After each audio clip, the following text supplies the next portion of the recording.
निद्रा कैसे लेनी चाहिए? निद्रा शरीर रूपी यंत्र का स्वाभाविक विश्राम है।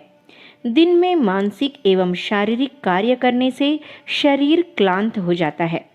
निद्रा से उसकी पूर्ति होती है। अतएव निद्रा स्वास्थ्य रक्षा और बल वृद्धि के लिए आवश्यक है।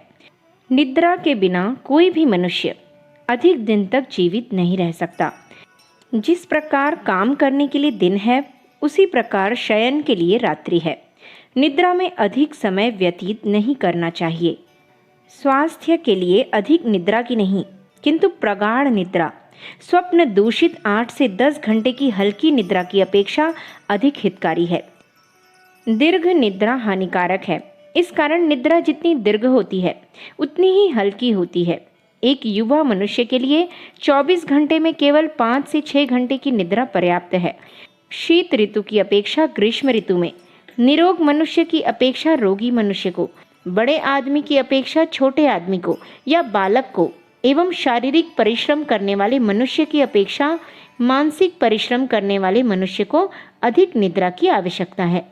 रात्रि ही गहरे विचारों को मन में प्रवेश कराने का सर्वोत्तम समय है। ऐसे श्रेष्ठ समय को केवल निद्रा में न व्यतीत कर उसका कुछ भाग अन्य कार्यों के लिए भी निर्धारित करना चाहिए।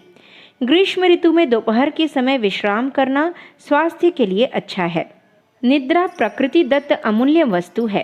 प्रकृति देवी की आज्ञानुसार चलने वाले इस स्वर्गीय सुख से कदापि वंचित नहीं रहने पाते। प्रकृति के नियमों को तोड़ने वाले मनुष्यों को ही अनिद्रा रोग होता है। अनिद्रा आलस्य की जननी है। आलस्य में पड़े रहकर निद्रा के सुख की आशा करना व्यर्थ है। अतः परिश्रम ही उत्तम निद्रा का मूल कारण है। प्रकृति देवी के नियमानुसार स्वच्छ वायु में उपयुक्त परिश्रम करने से प्रगाढ़ निद्रा अवश्य आएगी, किंतु यह याद रखना चाहिए कि अधिक परिश्रम भी अनिद्रा कारक और स्वास्थ्य नाशक है।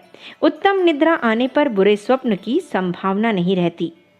खुली हवा में भ्रमण करके मस्तिष्क संबंधी दुस्तर रोगों से ग्रसित अनेक मनुष्य निरोग हुए हैं। भ्रमण का अर्थ रेल आदि पर घूमना नहीं है, लेकिन पैदल चलना ही श्रेष्ठ भ्रमण है। यह अनेक रोगों की अचूक औषधि है। दृढ़ शैया सुनिद्रा के लिए उत्तम है। उत्तम निद्रा के लिए परिमित शारीरिक और मानसिक परिश्रम, उत्तम पौष्टिक और सादा आहार, दृढ़ शैया, शुद्ध शीतल वायु का सेवन, अंधकार, निस्तब्धता, निश्चिंतता, नियम और समय निष्ठादि विशेष अनुकूल हैं। निद्रा के आने पर क्रम से दर्शन, स्पर्श, स्वाद, घ्राण आदि इंद्रियां निद्रित होती हैं। मस्तिष्क सबके पीछे निद्रित होता है। अनेक बार मस्तिष्क पूर्ण रूपेण निद्रित नहीं होता। निद्रावस्था में भी उसकी किंचित क्रिया होती रहती है। मस्तिष्क के क्रिया शून्य न होने से निद्रा का उद्देश्य पूर्णतया सिद्ध नहीं होता। मस्तिष्क के निद्रित न होने पर उसको उत्तम निद्रा नहीं कहा जा सकता। इसलिए निद्रा आने से प्रथम मन को पूर्ण रूप से चिंता शून्य कर लेना आवश्यक है। शयन करते समय बहुत लोग समस्त चिंताओं को सहज ही में दूर करके तथा गंभीर निद्रा का यथेष्ट सुख लाभ कर सकते हैं, बशर्ते वे अपना कालयापन यावत जीवन सात्विक आहार तथा सात्विक कामों से करें। निद्रावस्था में मस्तिष्क में रुधिर का प्रवाह कम हो जाता है। इसलिए तंबाकू, चाय, कॉफ़ी आदि जिन पदार्थों के सेवन से रुधिर का मस्तिष्क की ओर अधिक संचालन होता है, शयन करने के पहले उनका सेवन नहीं करना चाहिए। ये सभी पदार्थ निद्रा में व्याघात करते हैं। सिर के ऊपर शीतोपचार करने से सिर में जो तीव्रता से रुधिर का संचालन होता है, वह तत्काल कम हो जाता है। रात्रि के प्रथम भाग की निद्रा अर्थात 12 बजे से पहले की आधी रात के बाद की निद्रा की अपेक्षा श्रेष्ठ है। उठने का समय 4 बजे लाभकारी होता है। समय पर सोना और सवेरे उठना स्वास्थ्य रक्षा का सबसे श्रेष्ठ नियम है। उत्तम निद्रा में स्वप्न आदि नहीं दिखते, और यदि दिखते भी हैं तो याद नहीं रहते। दाईं करवट सोने की अपेक्षा बाईं ओर सोना हितकारी है। दाईं करवट से सोने पर पाकस्थली के ऊपर भारयुक्त यकृत का और हृदय पिंड पर पाकस्थली का दबाव पड़ता है।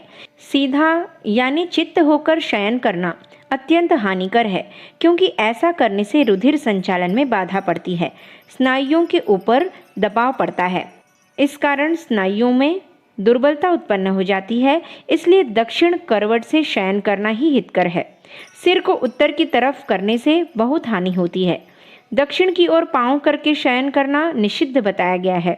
जागते ही तत्काल बैठ नहीं जाना चाहिए, उस समय शरीर में कुछ आलस्य होता है, इसलिए ऐसी अवस्था में उठने से शरीर में दुर्बलता हो जाती है। निद्रा से मुक्त होने पर कुछ देर बाद शैया से उठना चाहिए। अधिक ऊंचा तकिया लगाकर शयन करना ठीक नहीं है।